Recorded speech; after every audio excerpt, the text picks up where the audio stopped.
I'm Snooki Bellomo, and I'm co-owner of Manic Panic. And I'm Tish, and I'm the other owner. Tish and Snooki Bellomo are the owners of Manic Panic, a successful cosmetics business headquartered in Long Island City, New York. It began in 1977 with $500 in a small store in Manhattan's East Village. It was originally intended to be a sideline to their punk rock career, as neither had any real business experience.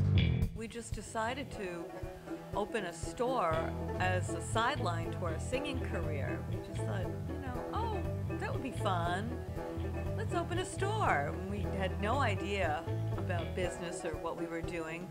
I had worked in a department store selling handbags, so I knew how to count out the money at the beginning of the day and then at the end, and that was our business background when we opened our store. Manic Panic now operates stores in New York and Los Angeles and ships their products all over the world. Born and raised in the Bronx, Tish and Snooki always had an interest in music. We loved so much rock and roll. I mean, when we were little kids, we loved all sorts of music. We loved the girl groups. Calypso first, and then the girl groups. Shangri-Las and Ronettes. We loved the music, the hair. And then we loved really, off-the-wall bands like Captain Beefheart and Alice Cooper. And then we got into punk, and the rest is history.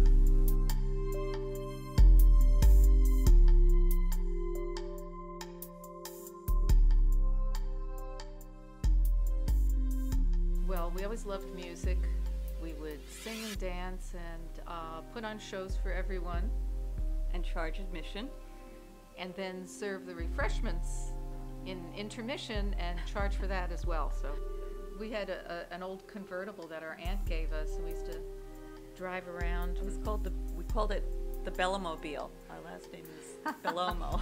We called it the Bellomobile, and we'd drive around all night singing.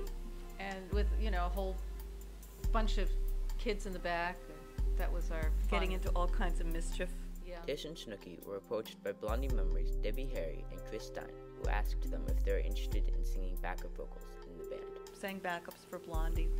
And then a whole bunch of other bands. We've done backups on albums and live performances. Soon, they decided to open the store with the help of their mother.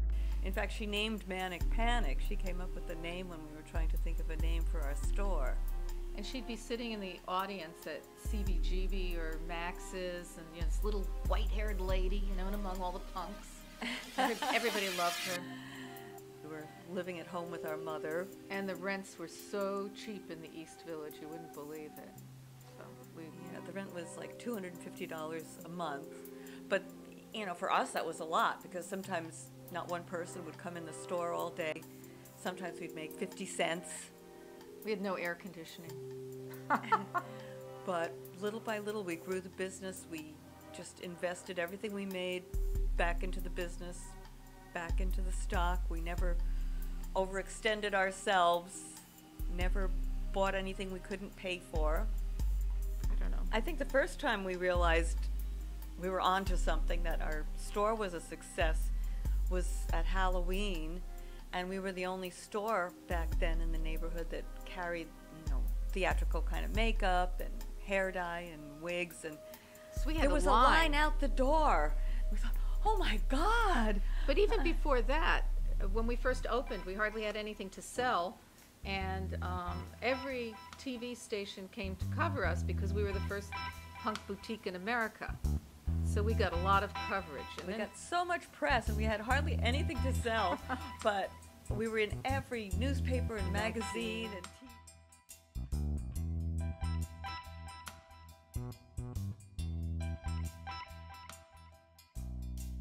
TV.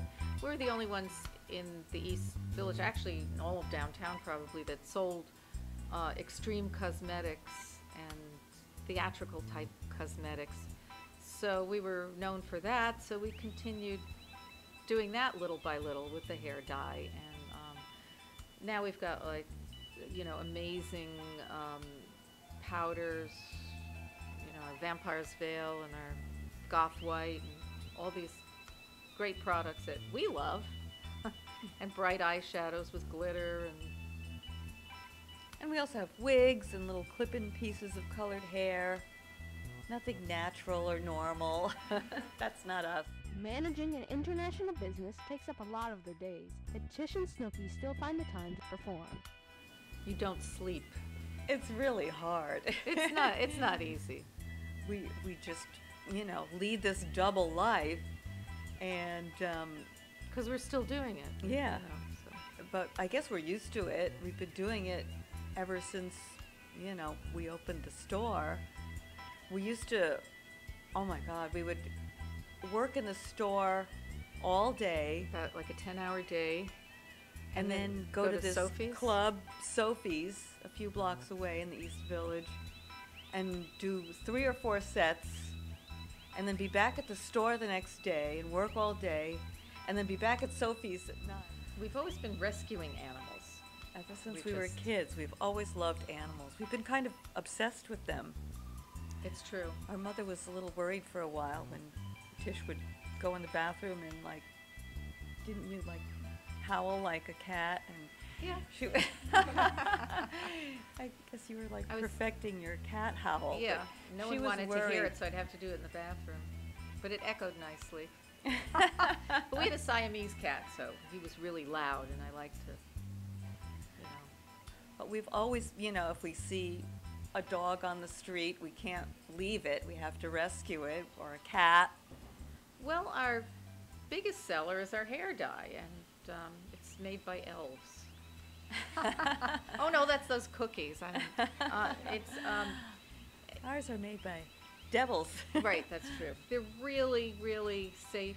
And Asked on what their best piece of advice is, Tish and Snooki replied, Stay in school, kids.